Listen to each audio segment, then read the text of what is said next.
How to turn off disappearing messages on Instagram. Hey guys, welcome back to the channel. In today's video, I'm going to show you exactly how to turn off disappearing messages on Instagram. If you've been looking for a way to disable this feature, you're in the right place. Make sure to stick around until the end, and don't forget to hit the like button and subscribe for more helpful tutorials. The first thing to do is open the Instagram app on your device. Go to the chat section. Next, you'll need to head over to your chat section. Just tap on the messenger icon at the top right of the screen.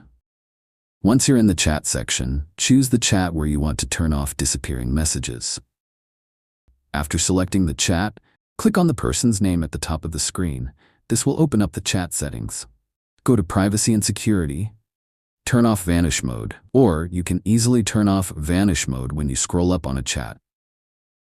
If you found this video helpful, smash that like button and subscribe to the channel for more quick and easy tutorials. If you have any questions or tips, drop them in the comments below. Thanks for watching, and I'll see you in the next video.